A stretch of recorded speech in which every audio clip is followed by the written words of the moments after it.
Hello and welcome to News Tonight. Our sign language interpreter is Elizabeth Nakakoni. I am Rhoda Ngonzi. We'll dig into it.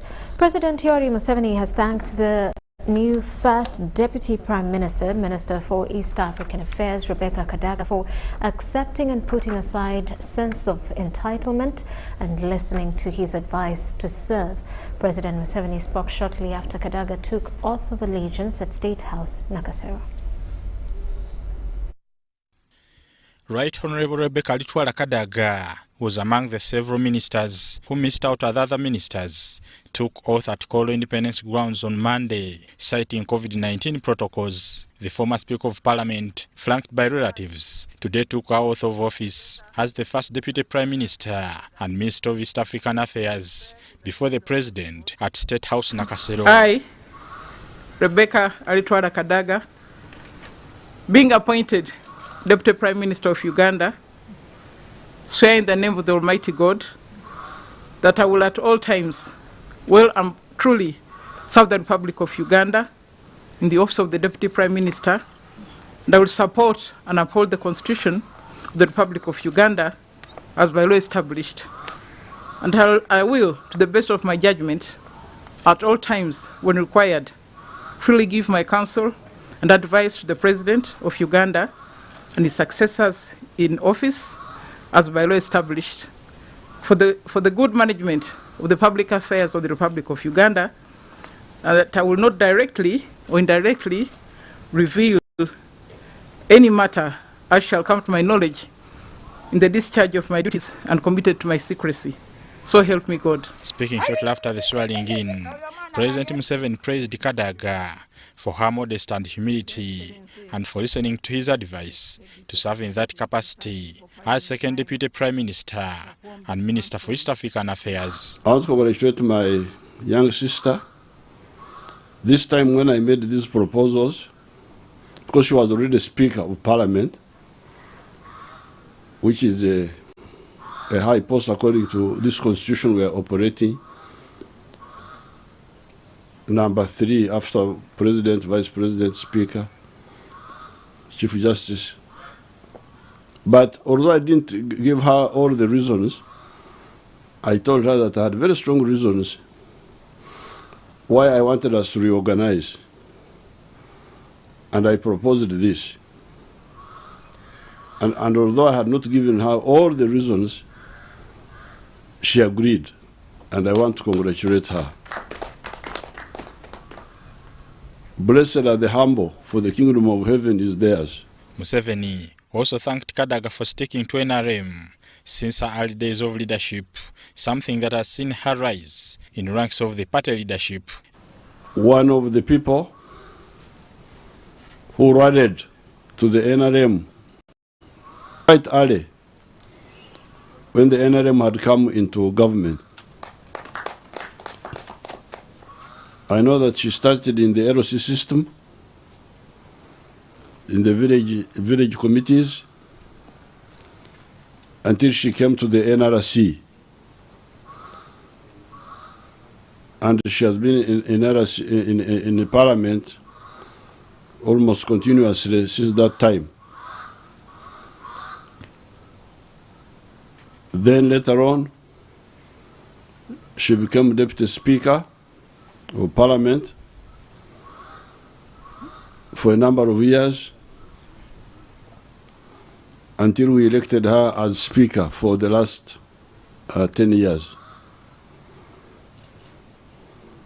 On the party side, she's the first Deputy Chairperson after myself and Hai Chigongo for the National. The Vice President Jessica Lupo and the Prime Minister Robin Banja were also in attendance. According to public service protocols, the swearing in of ministers is very important for Cabinet to formally start government business. Bernard Higa, UBC News.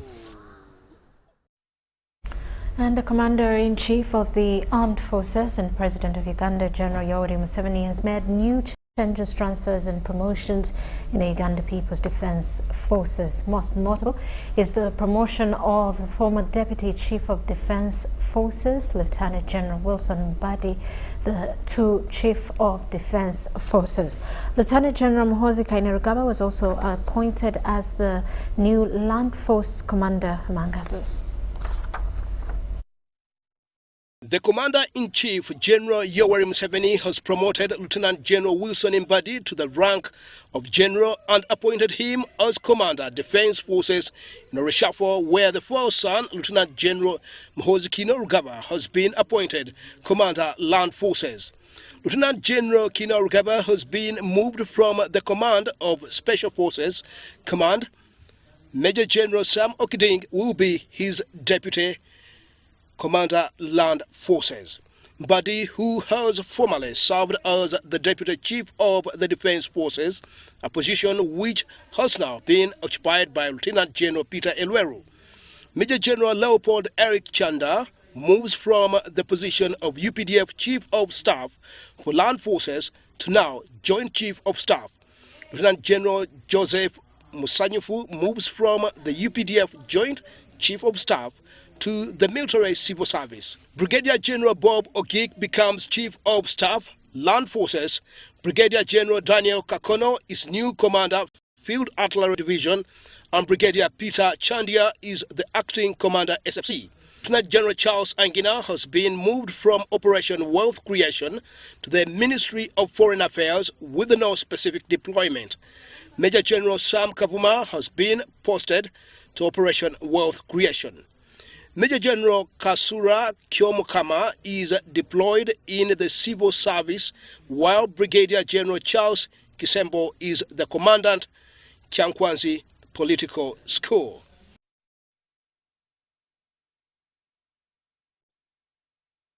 Well, and now let's take a look at the rise of General Wilson Mbadi to the helm of the UPDF leadership.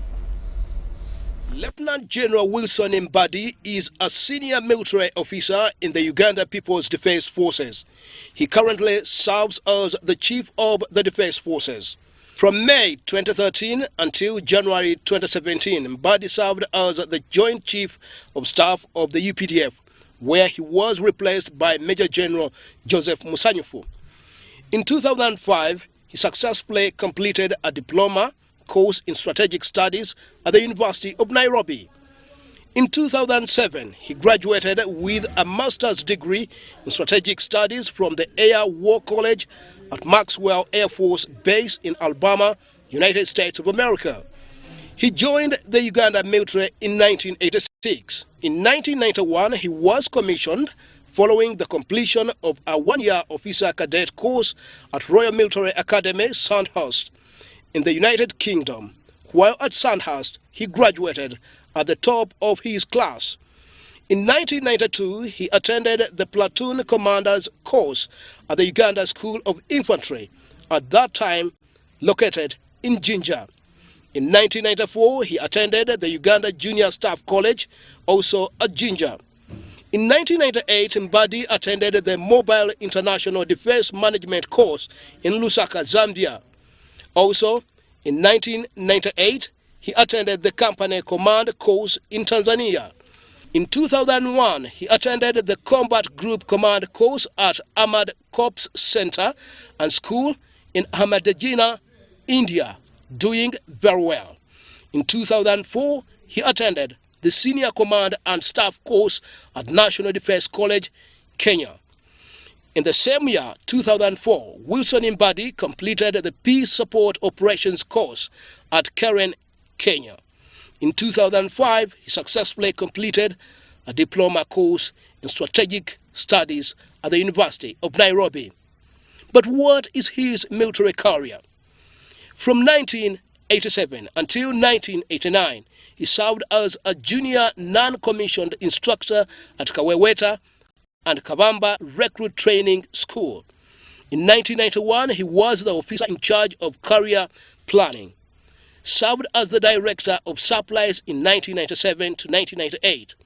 In 1999 and 2000, respectively, served as Armored Brigade Logistics Officer and brigade administrative officer. In 2001, he served as the directing staff at the Uganda Junior Staff College in Jinja. In 2002, he became 503 Infantry Brigade Operations and Training Officer. Between 2002 and 2003, he served as the Armored Brigade Operations and Training Officer before commanding the Armored Brigade in an acting capacity. In 2005, he took full command of the 507 Brigade before becoming the Principal Air Staff Officer. In 2007, he became aide-de-camp ADC to the President of Uganda, serving in that capacity until December 2012, when he was appointed commander of the 4th Infantry Division of UPDF based in Gulu. In May 2013, he was appointed Joint Chief of Staff of the UPDF. Other responsibilities he has held in UPDF. General Wilson Mbadi is also the Inspector General of UPDF and Chairman of UPDF Meadows Committee, UPDF Dress Committee, Defense Forces Duty Free Shop Board of Directors, Senior Command and Staff College Control Board, Uganda National Defense College Steering Committee, Ministry of Defense and Veterinary Affairs Projects Preparations Committee, and a member of Choga Dynamics Board of Directors. All right, now the Deputy Speaker of Parliament, Anita Among, has appealed to ex-official MPs to regularly attend House sessions to avoid delay of actions on concerns of constituents. Now, among the sworn-in via Zoom was Minister for Education and Sports, Janet Kataaha-Museveni. Deputy Speaker Among made the call while presiding over the swearing-in of non-elected members of Parliament who were recently appointed ministers in a new cabinet. The arrival of the Deputy Speaker of Parliament, Anita Among, was expected. She was here to oversee the fulfillment of this constitutional requirement. I, Janet Kataaha-Museveni, swear in the name of the Almighty God that I will be faithful and bear true allegiance to the Republic of Uganda. The oath taken by these recently appointed ministers at Parliament was officially to make them members of the House. And that I will preserve, protect, and defend the Constitution. So help me God. I want to take this opportunity to congratulate you upon your appointment to the various ministries and welcome you to the 11th Parliament. I'm looking forward to working with you. They were challenged to regularly attend sessions, an appeal emphasized by Government Chief Whip Thomas Taebwa. There is a tendency of members of Parliament, of ministers, not attending the House. Ministers, kindly attend the House, represent your people, and you, your ex-officials. It's about catching the eye of the appointing authority. So you must perform to your best for you to be able to maybe catch the eye of the appointing authority next time and your people in the village. The ex-officials are the easiest people because they bring in special contribution to the cabinet. Of course, we will take them through procedures of Parliament. Some are former MPs, they already know, but most of them are already exposed. Comprising both cabinet and state ministers, these members of the Ugandan cabinet pledged to right all wrongs in service delivery. Grace Kuyuchwin, the state minister for northern Uganda, was one of them. So help me God. We had already planned and we had already budgeted. We had already interacted with many stakeholders in northern Uganda. And key this time will be commercial agriculture, intervention of the stakeholders for investment in factories, and employment creation in northern Uganda. I'm going to work for unity in Kampala. We are going to work as a team with all other stakeholders And I promise, since I was born in Kampala, I've been in Kampala for so many years. I've studied in Kampala. All my politics has been in Kampala. I promise that we shall work and we are going to prosper Kampala. The new members of cabinet were named in early June, among who included these ex-officials who are not directly elected members of parliament. They have since been vetted, sworn in, and some have officially assumed office. Henry Okurut, UBC. And the outgoing State Minister for Primary Education, Rosemary Seninde, has pledged support to the ministry and the incoming State Minister, Muriku Kaduchu. While handing over office to the incoming State Minister for Primary Education, Seninde, however, revealed challenges of low funds to implement activities. Now, the incoming Minister, Kaduchu, pledged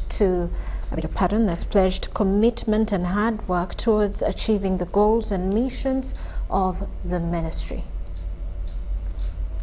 This is a handover report for the incoming Minister of State for Primary Education, which I have prepared for you. It is a detailed report, and I hope it will be very helpful. Position she held for 5 years, the outgoing State Minister for Primary Education, Rosemary Seninde, has today handed over office to the incoming State Minister, Muriku Kaduchu. I want to thank everyone who has made me be able to contribute, to make the contributions that I've been able to contribute in the Ministry of Education and Sports. Seninde pledged to continue working and supporting the ministry to make sure the goals are achieved. She, however, spoke out challenges of low funding to implement activities and delayed approval of policies. Of course, for instance, the ECC policy, it is a very important policy which is just awaiting cabinet approval.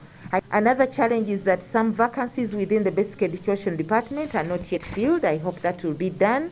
The incoming minister, Muriku Kaduchu, appreciated the outgoing minister for setting a solid foundation for the nation and the ministry in the fundamental backbone of the country. Primary education is the backbone. You cannot climb the tree from top, but you start climbing the tree right from down. And that is where you've been.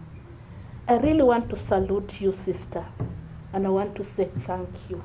She pledged commitment and hard work to have the ministry's goals and missions attained. And I want to commit my total commitment, my dedication, my time, and to invite God to give me the wisdom so that whatever you've started, whatever initiative you have started, I pick from there. Jane Yuramcha, UBC News. An outgoing State Minister for Economic Monitoring, Molly Kamukama, has underscored the need for proper use of government resources for effective service delivery. Kamukama, who was handing over office to the incoming minister, Peter Ogwang, called on technocrats across the country to properly implement the parish development model. Now, on his part, Ogwang, who was moved from the ICT ministry, pledged to take on from where Kamukama left off. Now, the handover ceremony was held at the office of the president in the presence of Secretary Haji Yunus Kakande.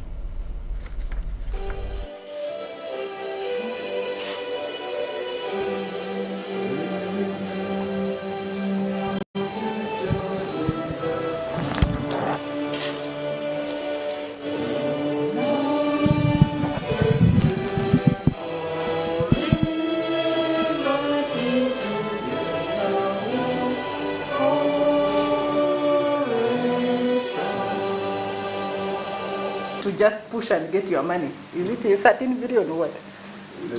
11 billion. They agreed to that. So push finance, if they promised me that money, they should give it to you.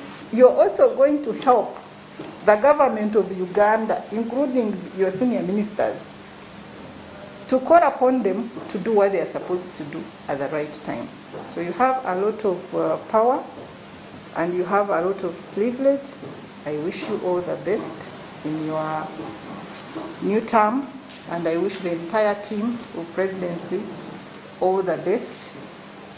And I want to implore you, Peter, you know that we've been working as a team, especially on mentoring young people and developing them. The country called Uganda happens to have a larger portion of our population as young people. As a ministry in charge of oversight, kindly look out for young people because they are the future of this country. It is us who can begin to look at, there's a problem here. Can we begin to pinpoint and direct that? Since the powers is with us, with this apex then comes in to say, PS, means of water, this will fail to make a performance on the following activities as far as this quota is concerned. In our opinion, you should be taken off. This is now when we can be able. Why am I saying this? The country we have today, the citizenry we have today, is one which is first of all informed by the media, which is here. Number two, they're interested in service delivery. So we must accept to move with them at a rate which, in my opinion, should be able to help us achieve our intended objective.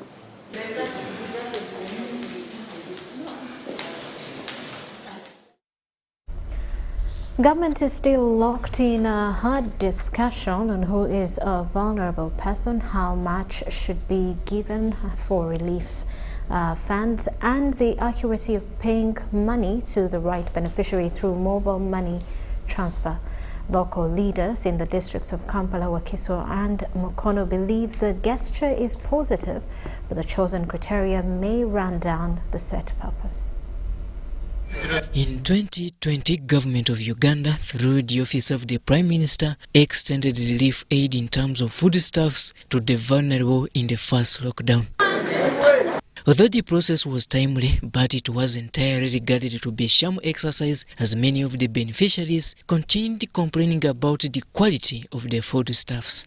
Quality of food last time was a big NO. You saw how the suppliers were fighting themselves.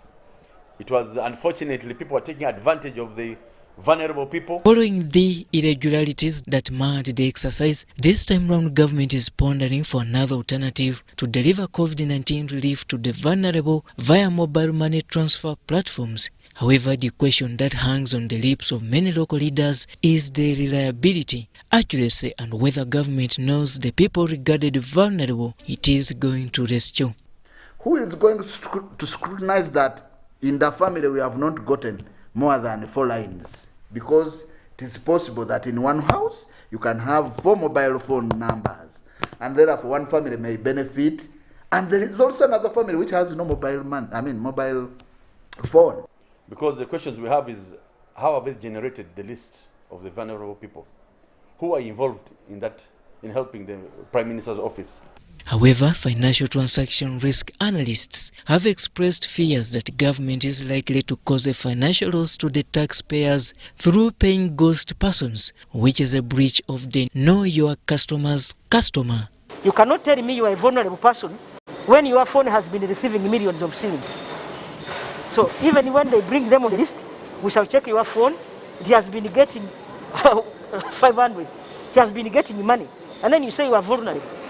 However, Dr. Chris Baryomusi, the Minister in charge of Information, Communication, Technology and National Guidance, confirms that indeed government is learning from the past experience. You recall we were giving posho, beans, milk, some categories of people, and sugar, but on a whole we found it a little bit complex and problematic, that if we took that direction in 42 days, we may not easily succeed to reach out to these vulnerable people when we go to give physical food. Among the targeted districts are Mukono, Wakiso, Kampala and other areas. However, local leaders remain skeptical about the mode of relief transfer to the could-be vulnerable. A normal household person needs minimum of 5,000 per day. So if you count 5,000 per day times 4, 4 times 5 is 200,000 a month per person. So is that also possible? If you are distributing that money, there is no, you have no guarantee that that money will sustain people for more than a week. So what are you trying to give us to say? That people are going to eat for a month today and we store the food in our stomach? It's not practical. Among the many unanswered questions remains who will generate the database of the could-be beneficiaries, how much will they be given, and how long will it sustain them? How are you going to ensure that the right people get the right money? Who is going to manage the data?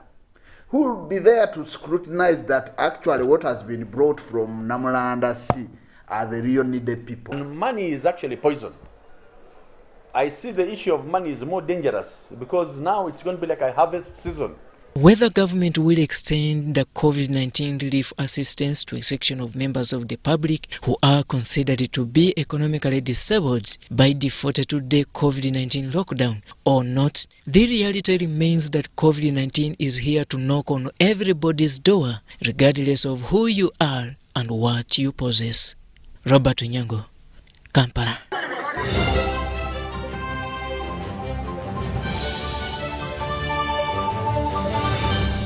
Today in history. On 24th of June 2002, a large passenger train with over 1,200 people on board rolled backwards a hill into a slow-moving goods train, killing 281 people. The train had traveled from Dar es Salaam to the state of Dodoma in central Tanzania and had passed Msagali and was nearing the city of Dodoma when it began climbing the tracks of a hill called Igando. The Uganda train disaster was an accident which occurred during the early morning of June 24th in Tanzania and is one of the worst rail accidents in African history.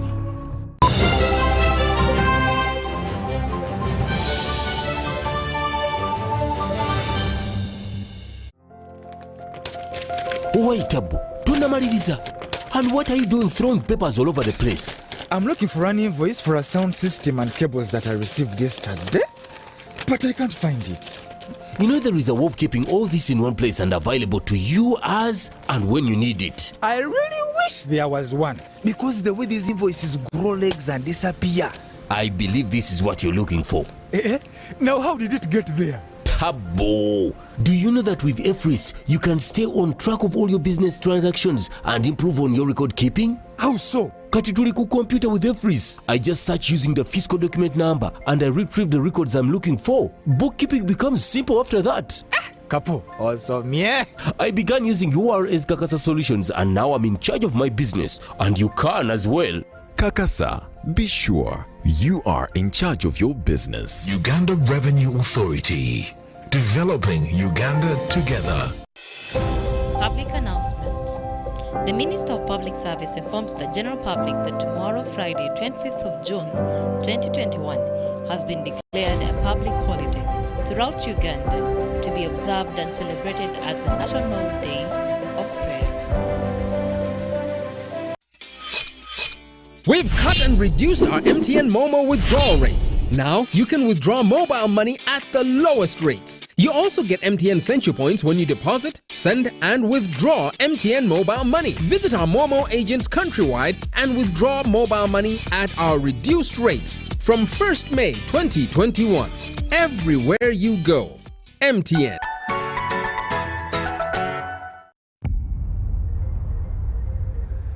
What does it mean to be closer together? It's taking the last bus home for a surprise visit. Closer together is strangers finding a connection.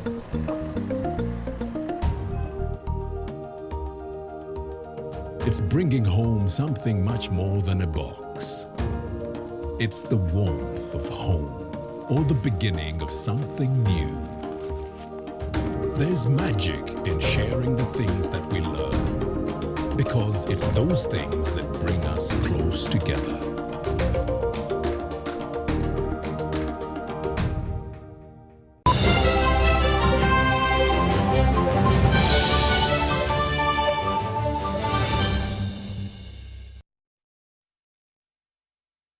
Welcome back. You are still watching News Tonight.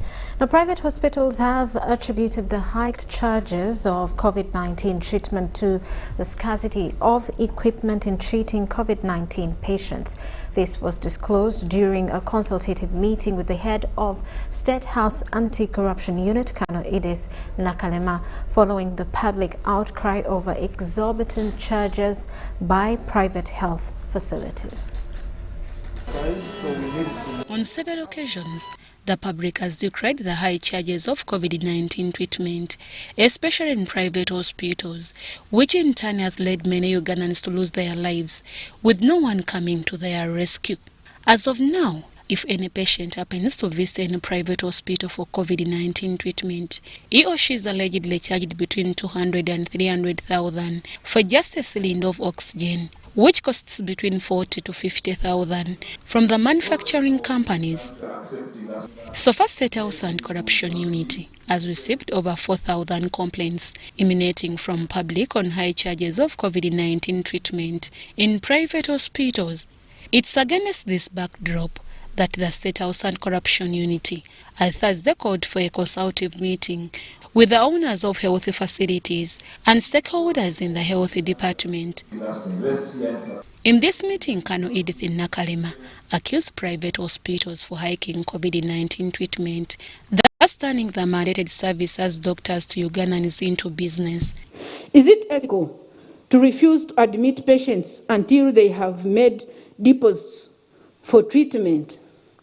Is it acceptable to charge high margins for regular medicine that you planned for before COVID? Is it acceptable to hold the body of a dead person or a dead patient? Dr. Warren Namara, the Director, Health Monitoring Unit, State House, in the meeting, accused them of the unethical practice of giving different antibiotics to patients at the same time.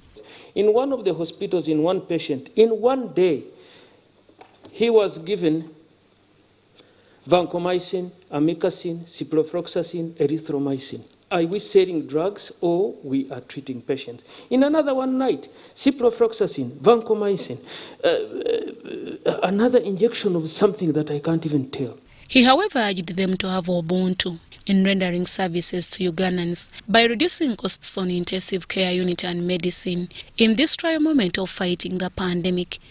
You can't charge amoxicillin at 36,000 shillings per dose.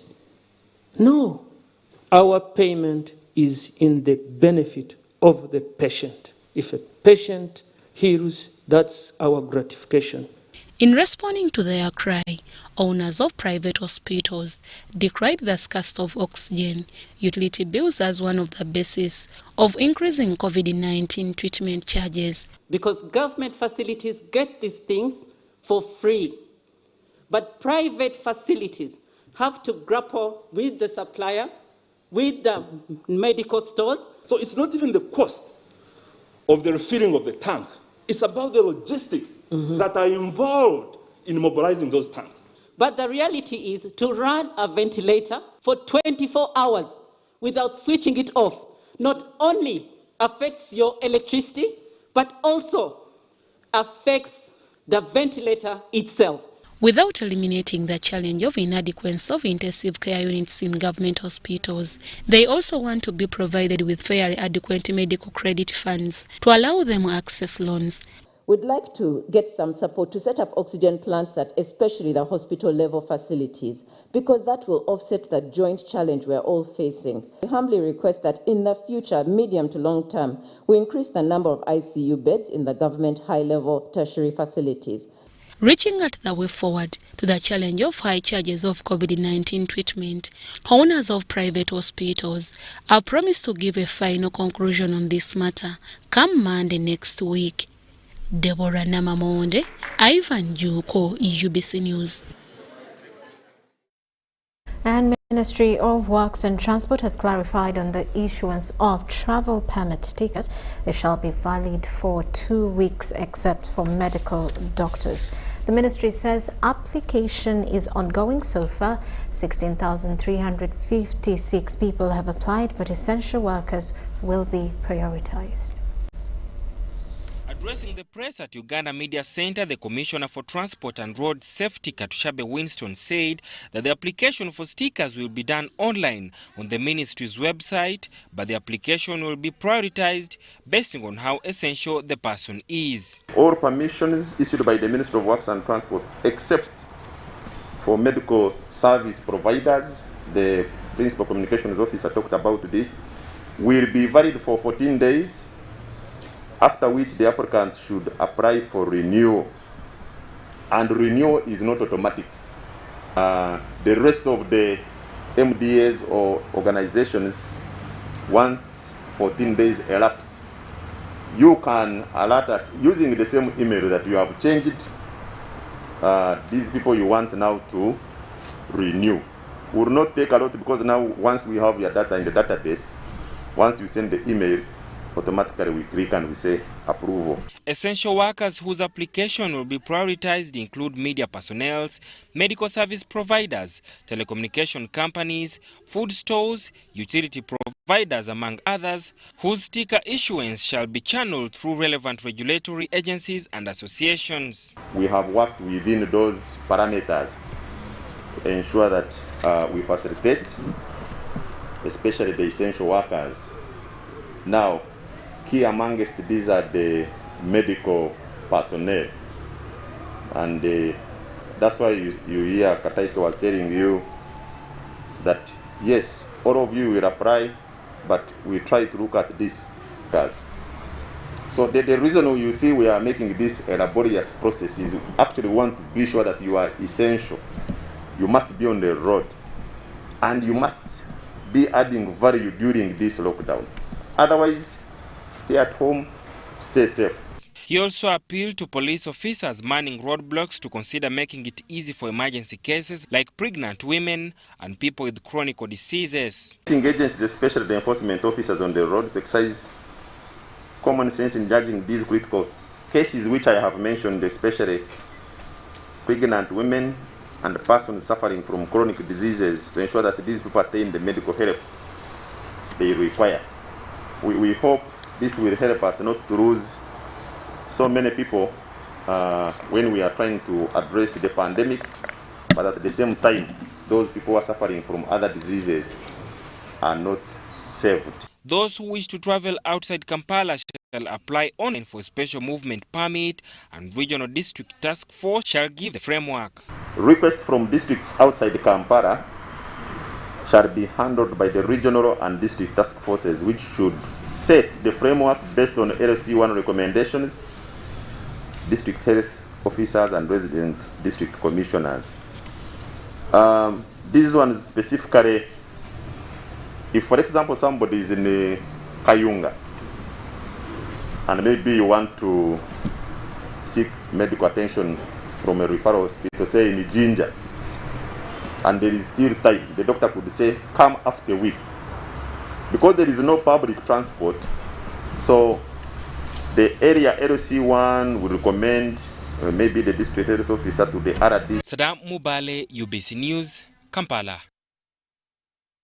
And Rukochi Health Center 4, located in Rukochi Sub-County in Kasese District, is now counting losses after the facility gutted fire last night, burning several items in the maternity ward and the clinic.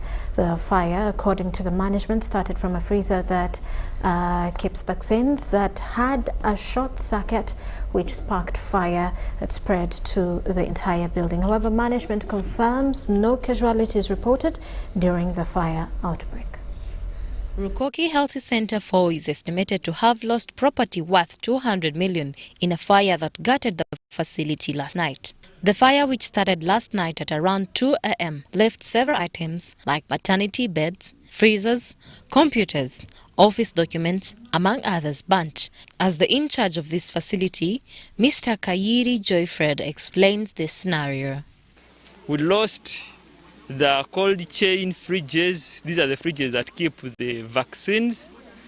We lost the whole art clinic, including the files, the computers that were there, the internet equipment, all has been destroyed by the fire. So we called in police to put down the fire, but they managed to rescue other structures, but the whole maternity ward has been destroyed. However, we managed to evacuate all the patients that were there and took them to the nearby health facilities.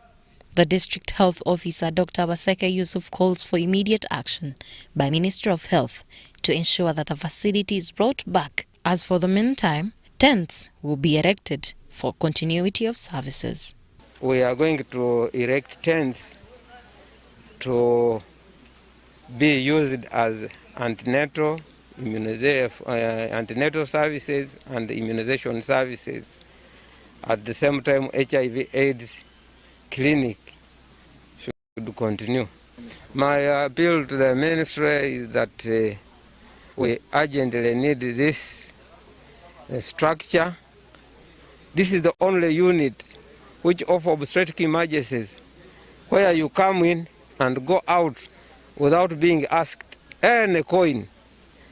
And that's why we have said we are not going to stop any service if we are to assist the communities. The 15 patients who were rescued are currently being attended to in Kilembe Mines Hospital. Rukoki Health Center 4, according to the DHO, is the only government health facility that can attend to abstract emergencies in the 3 constituencies of Busongora North, Busongora South and Kasese Municipality. Nakungu Irene, UBC News.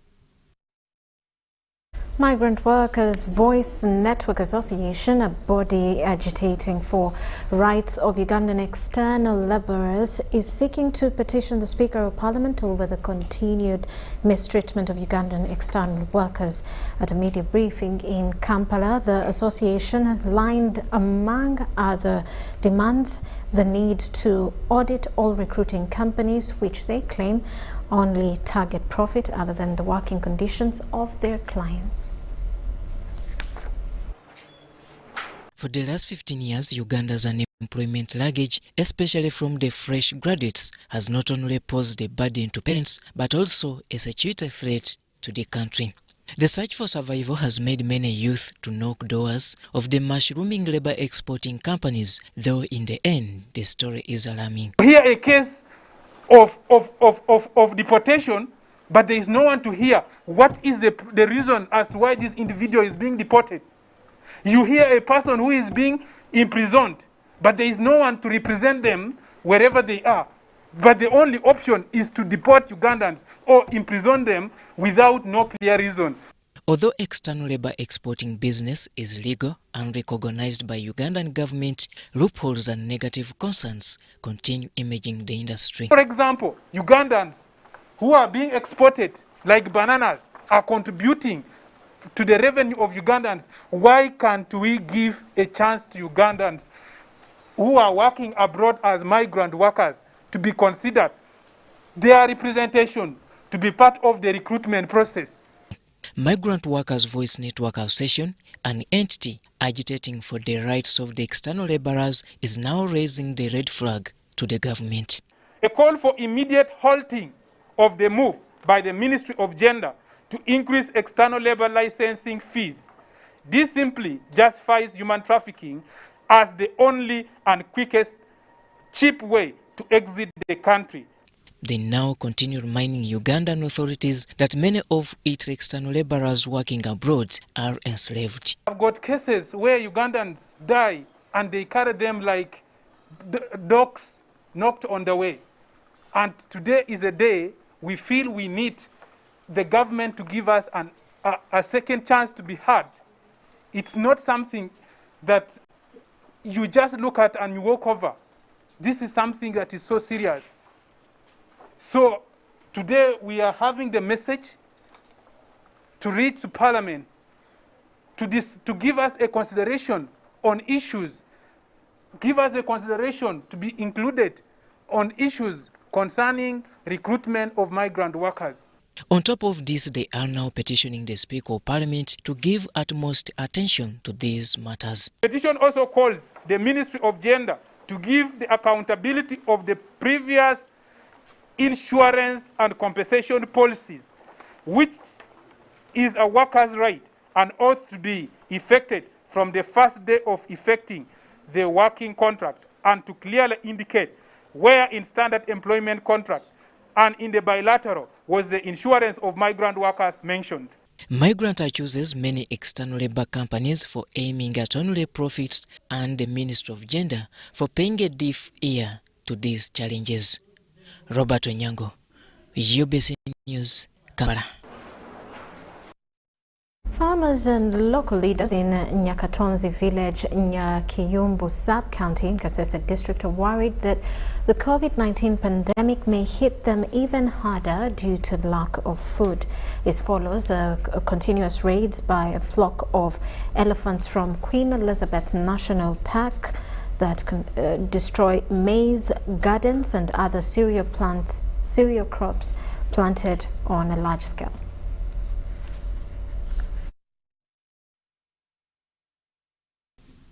Farmers in Nyakatonzi village in Nyachiyembo sub-county in Kasese district have reported cases of animal raids on their farms, especially the elephants that move in huge numbers from Queen Elizabeth National Park and herds of cows of some pastoralists. However, with the COVID pandemic, which is showing no sign of being averted soon, they are living in fear of looming famine.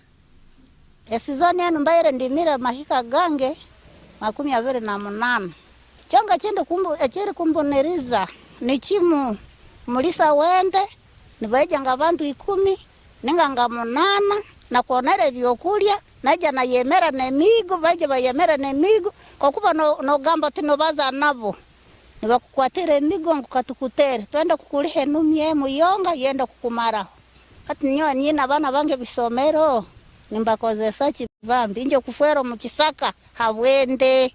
The local leader in Nyakatonzi village pins a few elements among the herdsmen who fight cultivators, but reaffirms that they will be handled accordingly. Katifero tumaze kubilaba season eno netuteka ko committee netugamba nti abantu bano tubakwate tubateke mu court.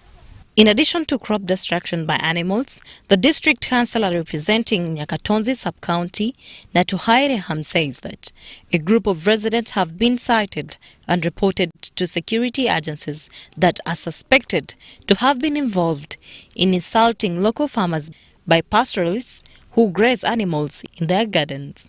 There are some identified individuals that we have already known. We have their names. We have already presented this. We are working closely with police and also UPDF, because working with all security agencies to see that such interventions would be handled at a mutual understanding, because if this situation continues, we may have something that we may not really handle. The LC chairperson Nyachiyembo sub-county, Mr. Peter Sande Kalude, says elephants are the big consumers despite the small damage caused by cows during the day, which he says threatens food security in the sub-county and the district at large. 3,000 plus acres. And you find 80%, even 95% have been destroyed by the elephants. Others come, they have roots. Others come via Nyakatonzi, others come via Katwe Road, others come via Kaanja Road, then leave a Ruviria entry point. And they come in big numbers. So it's a very big, we actually have a very big challenge here.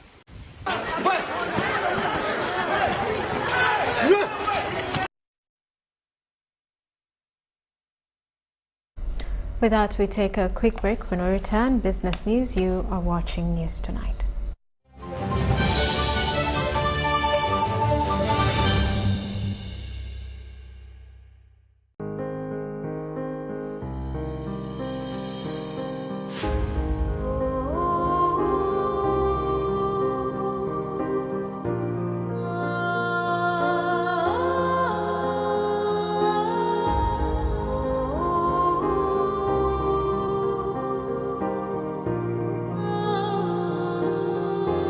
Ekya COVID-19 kijja kugwa If we get vaccinated now, observe social distancing, wear a mask properly, sanitize or wash our hands with soap and water regularly. Together we can defeat this enemy.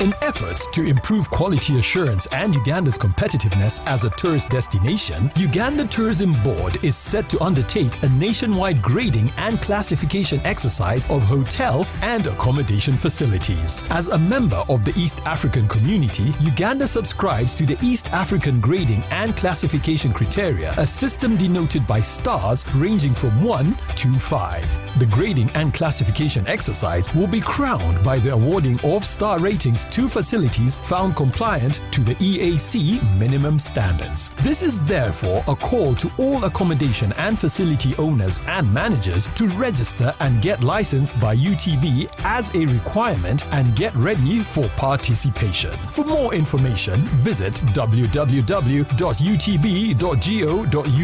or email qualityassurance@utb.go.ug for details. Uganda Tourism Board, promoting tourism together. Airtel Uganda has the best and most affordable rates when it comes to withdrawing and sending money. Withdraw money for as low as 330 shillings up to a maximum of 12,500 shillings. Sending money is just as affordable as ever. Absolutely unbeatable. Use Airtel Money on the most affordable network with the largest network of Airtel Money branches in Uganda. Dial *185# to get started. Airtel Money. Simple, secure, borderless. The Ministry of Health would like to appreciate Ugandans for their cooperation in ensuring that COVID-19 standard operation procedures are adhered to. However, it would also like to remind the public that cases of neglect tropical diseases are still many. And for that matter, the Ministry of Health, together with Ascend Project, would like to encourage all the people who have signs and symptoms such as swollen stomachs, swollen legs, also known as elephantiasis, and difficult in seeing or blindness, to seek treatment from the nearest government health facilities. Please remember to stay safe and protect yourself by regular hand washing with soap and clean running water, keeping dirty hands away from your eyes, always using pit latrines and discouraging open defecation in your community to avoid flies that carry germs, reporting to health facility early when feeling unwell. This message is brought to you by Ministry of Health with support from Ascend Project.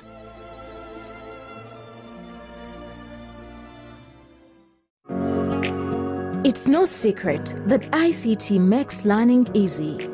The strides made in our field could not be possible without it.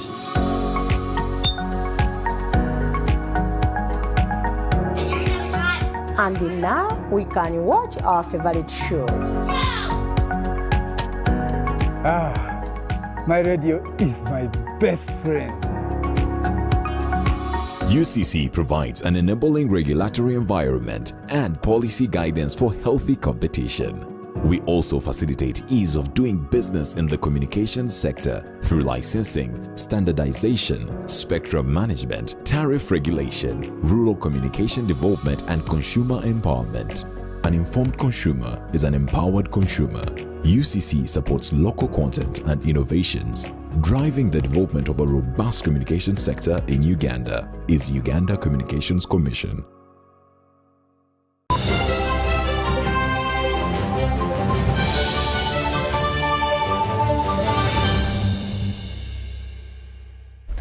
Welcome back now in business news. The former Speaker of East African Legislative Assembly, Margaret Ziwanantongo, says the failure by the East African community to meet quality standards of goods produced to a larger extent affected inter-cross-border trade among members. Ziwa says it has accounted to huge losses to landlocked countries like Uganda, whose backbone is purely agriculture.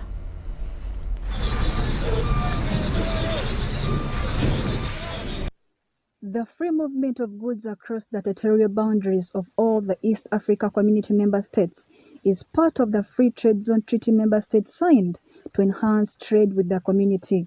However, The aspect of quality assurance of goods and services produced by member country is not up to the required standards, a fact that is killing intertrade movement of goods across territorial boundaries.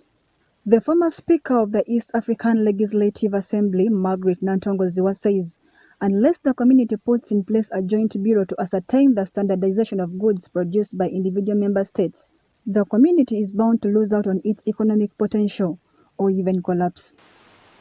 The partner states would implement the same standard measures or standard rules of a certain protocol.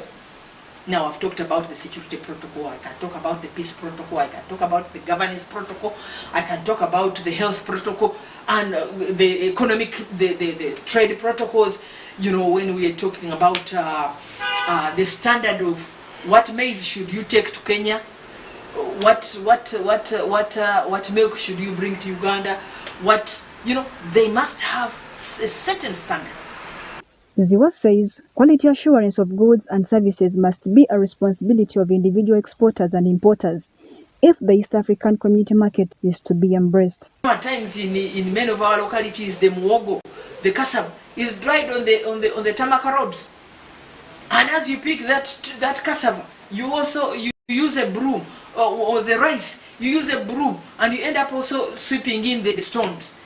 What happens when this rice is exported to Kenya or to another place and has stones? It means the quality of our rice will go down. We've had issues with sugar. Sugar, we know for sure that every country would, as much as possible, want to have the import substitution policy. Let it produce those things which they can produce, which also will give their fellow people employment, and where they have a comparative advantage. I am Mary Namkose for UBC News.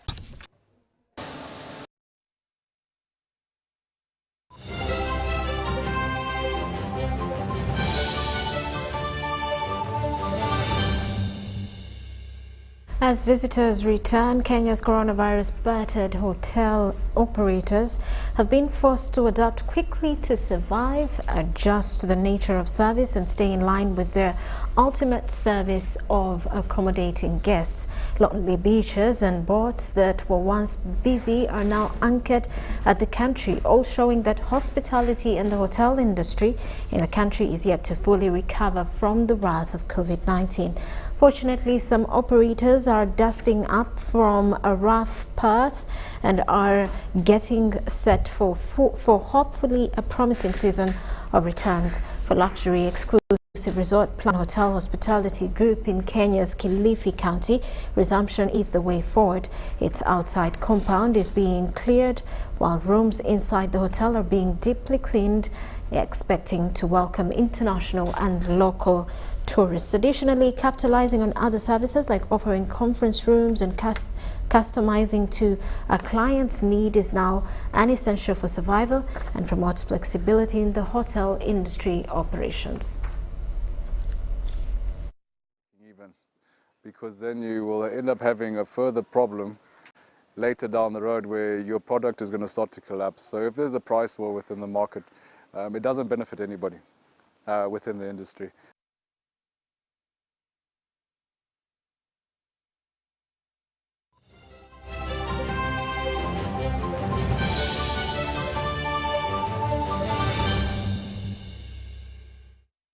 And now in sports, in the space of just 9 days, Copenhagen's Parken Stadium played host to Euro 2020's worst moment and then its best. On June 12th, Denmark's midfield talisman Christian Eriksen collapsed during the first half of his country's opening Group B game against Finland and suffered a cardiac arrest.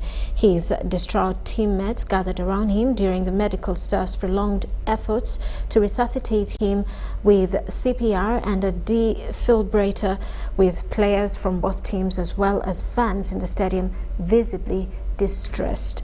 Now, when the match was surprisingly resumed later that afternoon, Denmark fell to a 1-0 defeat to Finland to dent its hopes of reaching the last 16, and any remaining chance of progressing to the knockout stages seemed to disappear with a 2-1 defeat by Belgium. However, a 4-1 hammering of Russia, coupled with Finland's 2-0 defeat by Belgium in the final group game, meant that Denmark ended up finishing second in Group B.